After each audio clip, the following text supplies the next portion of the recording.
మనిషారా ప్రభుని కొనియాడు. బాధల్లో, దుఃఖములో, కన్నీళ్ళలో, వేదనలో వచ్చి మేము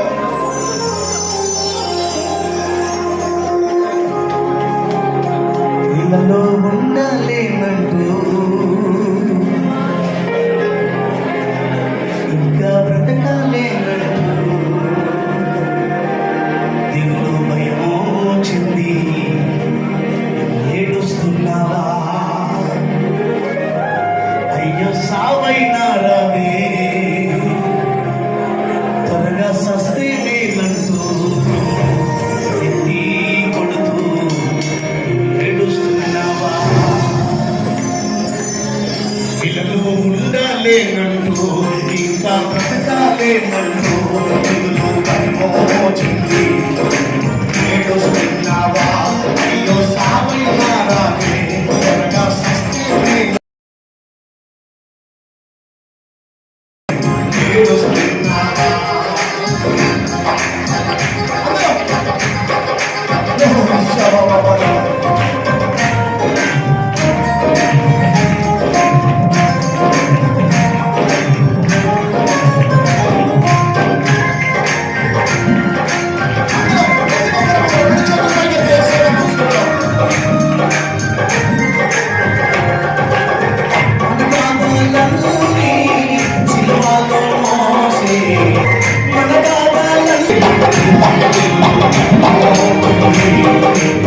మన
మాట ఇచ్చున్నాను కాబట్టి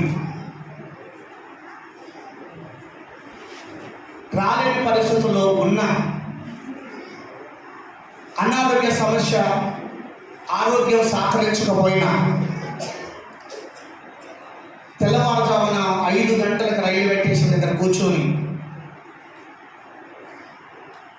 ఎంత శ్రమ పడకుండా ఈ యొక్క వర్తమానం తీసుకొని వచ్చిందంటే మనం మాట్లాడితే ఆ వర్తమానము మనకు ప్రయోజనం ఉండదు. దయచేసి ప్లీజ్ మీకు దండం పెట్టి చెప్తున్నాను, దేవుని వాక్యం విందాం. ఎవ్వరు మాట్లాడదు. 1 అంటే 1 గంట సొంతం చెప్పండి సార్, చెప్పలేకపోతే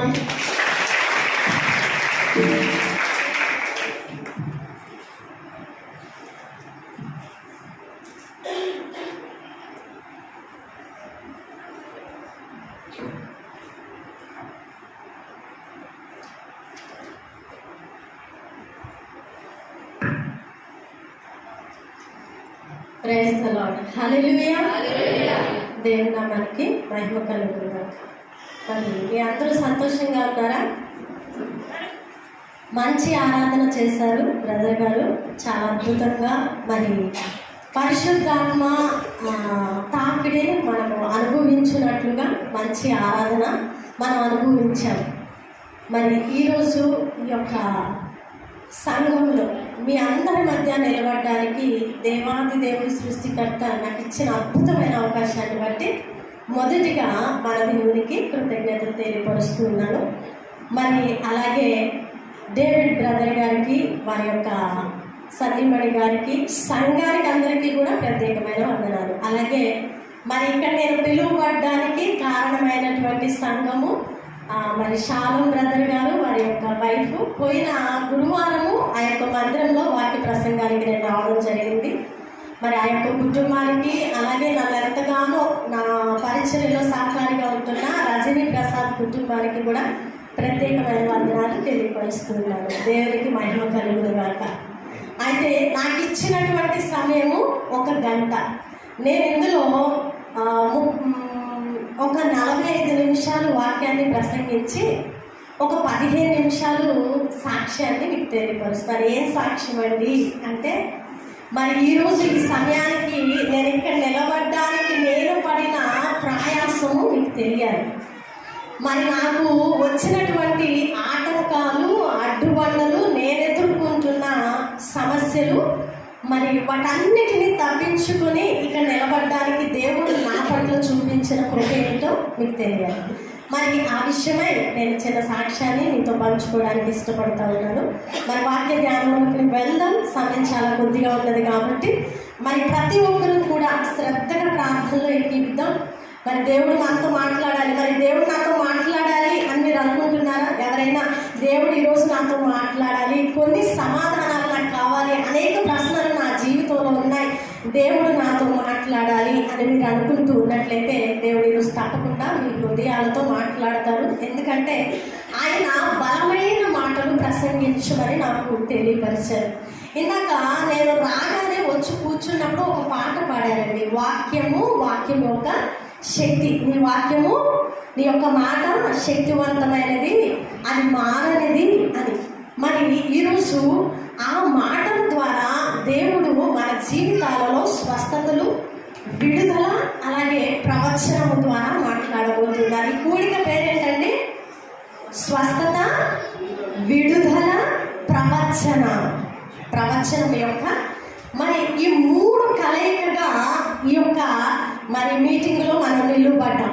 అయితే ఈరోజు వాక్యము, దానికి ఉన్న శక్తి, దాని ద్వారా మనకు ఎలాగో స్వస్థత వస్తున్నది, మనం ఎలాగ మన బంధకాల నుంచి విడిపించబడతాం, ప్రవచనము మన జీవితాలలో ఎలా నెరవేర్చబడతా ఉంది అనే విషయాల గురించి మనం క్లుప్తంగా ధ్యానించేద్దాం, ప్రార్థించేద్దాం. ప్రతి ఒక్కరి శ్రద్ధగా ప్రార్థన నేర్పించండి. పరిశుద్ధుడా, ప్రేమ కలిగిన తండ్రి, మీకు వందనాలు ప్రభా. ఇదిగో నాయన, మీరెంతో నాయన ప్రేమపూర్వకంగా నాయన ఈ సన్నిధిలో నన్ను నిలవబెట్టారు ప్రభా, మీకు వందనాలు. ఇదిగో తండ్రి, మీ బిడ్డలతో మీరు మాట్లాడడానికి ఇష్టపడుతున్న దేవుడిగా మీరున్నారు, నేను నమ్ముతున్నాను ప్రభా. ఇదిగో నాయన, మీరు చెప్పమన్న ప్రతి ప్రతి మాటను ప్రభా నా జ్ఞానం చొప్పున కాక ప్రభా మీ జ్ఞానంతో మీ పరిశుద్ధాత్మ అగ్నితో ప్రభా మాట్లాడడానికి సహాయం చేయండి ప్రభా. ఎంతోమంది ఈ రోజు చూడలేకపోయారు ప్రభా, మేమైతే సజీవుల లెక్కలో ఉన్నాం. కారణం ప్రభా కేవలం మీ కృప మాత్రమే. మేము ఎందులో కూడా యోగ్యులము కాదు నాయన. అందుని బట్టి నిన్ను స్తుతించా బద్ధులమై ఉన్నాం తండ్రి. అందుని బట్టి మీకు వందనాలు. ఇదిగో ప్రభా నన్ను సిలువ చాటును మార్పు చేసుకోండి నాయన. ప్రభా మాట్లాడేది నేను కాదు ప్రభా, ఇది ఒట్టి పాత్ర నాయన. దీనిలో మీ పరిశుద్ధాత్మ అగ్ని నింపబడును గాక. అలా నన్ను మీ సిలువ చాటును మార్పు చేసుకుని ప్రతి హృదయాన్ని సంధించమని ప్రార్థిస్తున్నారయ్యా. ఈరోజు ఇక్కడికి వచ్చిన ఏ హృదయము అసంతృప్తితో వెనక తిరగడానికి వీలు లేదయ్యా. ప్రతి హృదయము ప్రార్థన పొందబడాలి ప్రభా. అయ్యా ప్రతి హృదయము మీ వాక్యపు విలువను ఎరిగి ప్రభా మీరిచ్చిన వాగ్దానాలను పట్టుకోవాలి. అయ్యా మీరు ఇచ్చేటువంటి ప్రతి నాయన తండ్రి ఆశీర్వాదాన్ని పొందుకోవాలి, విడుదలను పొందుకోవాలి నాయన తండ్రి. అలాంటి కృపను అనుగ్రహించమని వింటున్న ప్రతి హృదయాన్ని ప్రభా మీరు ఆదరించమని అయా వారి హృదయాలను మొదటిగా దున్నినందుకు వందనాలు ప్రభా. అయా నాయన దున్నిన ఆ యొక్క హృదయం అనేటువంటి భూమిలో నేను విత్తేటువంటి వాక్యము మంచి నేలన పడునట్లు సహాయం చేయమని విన్న హృదయము ప్రభా విడిచిపెట్టక వాక్యాన్ని గట్టిగా పట్టుకొని నా తండ్రి వారి జీవితాలలో ఆశీర్వాదాన్ని చూడడానికి సహాయం చేయమని ఆది నుంచి అంతవరకు తోడేంటి నడిపించమని ఈ ప్రార్థన నజరేయుడైన యేసుక్రీస్తు నామమున సమర్పించడానికి వేడుకుంటున్నాము తండ్రి. ఆమేన్. ఆమేన్. ప్రియమైనటువంటి వాళ్ళారా, మరి మనము ఈరోజు అంశం ఏమిటి అంటే వాక్యానికి అధికారం ఉన్నది. వాక్య అధికారాన్ని మనము అంగీకరించినప్పుడు దాని శక్తిని మనము అనుభవిస్తాము. వాక్యానికి అధికారం ఉన్నదా లేదా? దైవ వాక్యకి అధికారము ఉన్నదా లేదా అంటే దేవుడు తన నామం అంతటి కంటే తాను ఇచ్చిన వాక్యానికి అధికారం ఇచ్చి ఉన్నాడని లేఖన భాగాలు స్పష్టంగా తెలియపరుస్తున్నాయి. మన దగ్గర ఉన్నటువంటి ఈ జీవపు వాక్కు ఎంత విలువైనదంటే ఇందులో ఉన్న ప్రతి మాట కూడా మనల్ని బ్రతికిస్తుంది, ప్రతి మాట కూడా శక్తివంతమైనది, ప్రతి మాట కూడా మనల్ని ఆశీర్వాదానికి యోగ్యులుగా చేసేటువంటిది. అయితే దైవ వాక్యానికి అధికారం ఉన్నదని నిజంగా ఉన్న అధికారాన్ని మనము నమ్మలేకపోతూ ఉన్నాము, దానిని మనము పొందుకోలేకపోతూ ఉన్నాము. అయితే దైవ వాక్యానికి అధికారం ఉన్నదని మనము నిరూపించవలసిన వారమై ఉన్నాం. దేవుని నామానికి మహిమ కలుగును గాక. అయితే దేవుని వాక్యము, ఒక వాక్యము మనం చదివినప్పుడు అది మనం కష్టంలో ఉన్నప్పుడు, ఇరుకులో ఉన్నప్పుడు, ఇబ్బందులో ఉన్నప్పుడు, మనం గాఢాంధకారపు వంటి పరిస్థితుల్లో వెళుతూ ఉన్నప్పుడు ఆ వాక్యము ఒక్కొక్కసారి మనల్ని ఆదరిస్తూ ఉంటుంది. ఆ వాక్యము మనల్ని ఒక్కొక్కసారి బ్రతికిస్తూ ఉంటుంది. ఆ వాక్యము మనకి ఎంతో నెమ్మదిని దయచేస్తూ ఉంటుంది. అప్పుడు అనుకుంటాం, దేవుడు నాతో మాట్లాడారు, దేవుడు నన్ను దర్శించారు. నిజంగా దేవుడు ఈరోజు ఈ మాట ఈ సమయంలో మాట్లాడకపోతే నా బ్రతుకు ఏమై ఉండేదో అని మీరు చాలా మంది చాలాసార్లు అనుకుని ఉండవచ్చు కదా. ప్రతి ఒక్కరికి అనుభవమే. అయితే ఆ వాక్యము ఏదైతే అధికారంతో చెప్పబడతా ఉన్నదో దానిని మనము నిరూపించబద్ధులమై ఉన్నామండి. సహోదరుడా, దేవుని వాక్యము చాలా మంది అంటూ ఉంటారు, వాగ్దానం వచ్చింది కానీ నెరవేర్చబడలేదండి. దేవుడు వాగ్దానం ఇచ్చాడు కానీ అది ఇంకా నెరవేర్చబడలేదండి. మరి దేవుని వాక్యము ఎందుకు పనిచేయదు అనే ప్రశ్న కాదు కానీ ఎలా పనిచేస్తుంది అని ఆలోచించడము ఒక విశ్వాసిగా మనము మొదలు పెట్టాలి. మనము వాక్యము చూసినప్పుడు, దేవుడు మాట్లాడినప్పుడు ఈ వాక్యము నాలో పనిచేయడం లేదు అని మనము ప్రశ్నించే వారిగా ఉండకూడదు. కానీ అది ఎలా పనిచేస్తుంది, అది ఎలా నా జీవితంలో కార్యాన్ని చేస్తుంది, నేను ఎలాగునా ప్రార్థించాలి, దైవ చిత్తానికి ఎలాగునా లోబడాలి అనేటువంటి జ్ఞానము కలిగిన భక్తి జీవితాన్ని మనం కలిగి ఉండాలండి. దైవ వాక్కుకు అధికారము ఉన్నది. దేవుడా మనకి మహిమ కలుగుగాక. మరి ఇంత అధికారము కలిగిన ఇన్ని వాక్యాల సంపుటి ఈ బైబిల్ గ్రంథము మనం చేతబట్టుకున్న వారముగా మనము ఎంత దైవ అధికారం కలిగిన వాక్యాన్ని ఉపయోగించుకుంటున్నాం. ఒకవేళ ఇది ఒక బంగారు గనైతే మనము తవ్వుకోవడానికి చాలా ఇష్టపడతామండి. ఒకవేళ ఇక్కడ ఒక బంగారు గని ఉందంటే దానిని తవ్వుకోవడానికి చాలా ప్రయాసపడుతూ ఉంటాం. ఎంత ప్రతి ఒక్కరు నీకంటే ముందుగా నేను సంపాదించాలి, నేను తవ్వుకోవాలి, నేను ఎక్కువ తీసుకోవాలని అనుకుంటూ ఉంటాం. మరి అంతకంటే విలువైన మరి ఈ యొక్క నిధి మన దగ్గర ఉంది.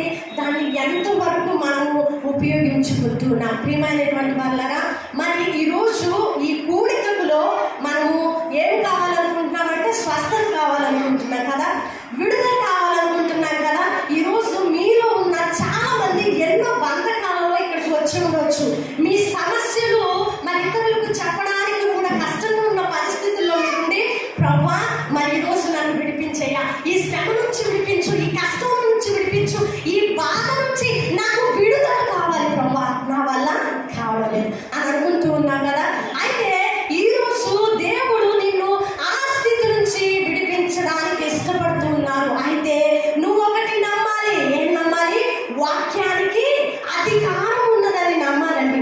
వాక్యమును నువ్వు పట్టుకున్నప్పుడు ఇది నా జీవితంలో జరుగుతుందనే విశ్వాసాన్ని మనం కనపరచాలి. అంతేగాని వాక్యం చదివి మరి బాగుంది, నెమ్మదిచ్చింది, పర్లేదులే అని అనుకుని ఆ నిమిషానికి దాన్ని అక్కడ విడిచిపెట్టేస్తే ఏ వాక్యము కూడా అధికారము కలిగినదై నీ జీవితాన్ని ఉద్ధరించదు. దేవుని నామానికి మహిమ కలుగును గాక. అయితే మన హృదయము అధికారాన్ని అడ్డంకులు లేకుండా అంగీకరించిన క్షణం అది పనిచేస్తుందట. ఏ అధికారానికి నువ్వు లోపడకుండా లోకంలో ఉన్న ఆచారాలకు, ఇంటి పక్కన వారు అవతల వాళ్ళు ఏమనుకుంటారో, యువతల వాళ్ళు ఏమనుకుంటారో, వారేమనుకుంటారో, నేను ఇలా చేస్తే నా భర్త ఏమనుకుంటాడో, నేను ఇలా చేస్తే నా భార్య ఏమనుకుంటుందో, నేను ఇలా ఉంటే నా పిల్లలు ఏమనుకుంటారో, ఈ ఆటంకాలన్నిటిని పక్కన పెట్టి దైవ వాక్కును ఉన్నది ఉన్నట్లు ఎప్పుడైతే నమ్ముతావో అప్పుడు అది నీ జీవితంలో కార్యాలు చేస్తుంది. ఆ ఆటంకాల అన్నిటి నుంచి దైవ శక్తి నువ్వు ఎప్పుడైతే చూడాలని ఆశపడి వాక్యాన్ని నువ్వు జాగ్రత్తగా పట్టుకుంటావో ఆ వాక్యము నీ జీవితంలో పనిచేస్తుంది. ప్రియమైనటువంటి వాళ్ళారా, మరి కొలస్సీలకు రాసిన పత్రిక 1వ అధ్యాయం 17వ వచనాన్ని మనం చూద్దాం. కొలస్సీలకు రాసిన పత్రిక 1వ అధ్యాయం 17వ వచనము. ఆయనే సమస్తమునకు ఆధారభూతుడు. దేవుని నామానికి మహిమ కలుగును గాక. ఎవరండి ఆయన? సమస్తమునకు ఆధారభూతుడు. అలాగే లూకా సువార్త 1వ అధ్యాయం 37వ వచనము. దేవుడు చెప్పిన ఏ మాట అయినను నిరర్థకము కానేరదు. దేవుని నామానికి మహిమ కలుగును గాక. మరి ఈరోజు మన జీవితంలో బైబిల్లో చెప్పబడిన వాక్యాలు నెరవేర్చబడము లేదు అంటే దేవుడు అబద్ధం చెప్పాడా? దేవుడు ఒకవేళ ఆయన చెప్పిన మాట నిరర్థకము చేసేటువంటి వాడా? భూమి ఆకాశము గతించిన ఆయన మాట పొల్లు కూడా తప్పిపోతే ఈ మాట మనకు తెలుసండి. ప్రతిసారి వింటూ ఉంటాం, ప్రతి సేవకులు ఈ మాటను బోధిస్తూ ఉంటారు. కానీ మన వరకు వచ్చేసరికి మన జీవితంలో మనము కొన్నిటిని అనుభవిస్తున్నప్పుడు, వ్యక్తిగతంగా భౌతికంగా ఆయా శ్రమల గుండా మనం వెళ్తూ ఉన్నప్పుడు దైవ వాక్యాన్ని మనము ఏం చేస్తామంటే సరిగ్గా నమ్మలేము. అవిశ్వాసం. ఒకవేళ నేను ఇక్కడ నిలబడి 10 మాటలు చెప్పొచ్చు, కానీ ఆ పరిస్థితిని ఎదుర్కొనేటప్పుడు ఆ సిచ్యువేషన్ ఎలా ఉంటుందంటే హార్డ్గా ఉంటుందండి, కష్టంగా ఉంటుంది. అవును కదా? పైన చెప్పేవాళ్ళు చాలా తేలికగా చెప్పేస్తూ ఉంటారు. అయితే ఇక్కడ దేవుడు చెప్పిన ఏ మాటయు నిరర్థకం కానేరదు. దేవుని నామానికి మహిమ కలుగును గాక. అంటే వాక్యానికి అధికారం ఉన్నదా లేదా? వాక్యానికి అధికారం ఉన్నది. ఆయన చెప్పిన ఏ మాట కూడా పొల్లు కూడా తప్పిపోదండి. అయితే ఎందుకు మన జీవితాలలో కార్యాలు జరగడం లేదు? ఎందుకు నా జీవితాలలో ఉన్న బంధకాలు ఇంకా తెచ్చువేయబడకుండా ఉన్నాయంటే నిజంగా మనము ఆ అధికారాన్ని పట్టుకోలేకపోతున్నాం. వాక్యంలో ఉన్న శక్తిని మనము పట్టుకోలేకపోతున్నాం. మరి యేసు ఎప్పుడు కూడా అధికారం కలిగిన మాటలే మాట్లాడినట్లు మనం చూస్తున్నాం కదండి. క్రీస్తు వారు ఎప్పుడు కూడా అధికారం కలిగి మాట్లాడారు. నిజంగా మనము ఒక అధికారి దగ్గరికి వెళ్తే ఆ అధికారి ఎలా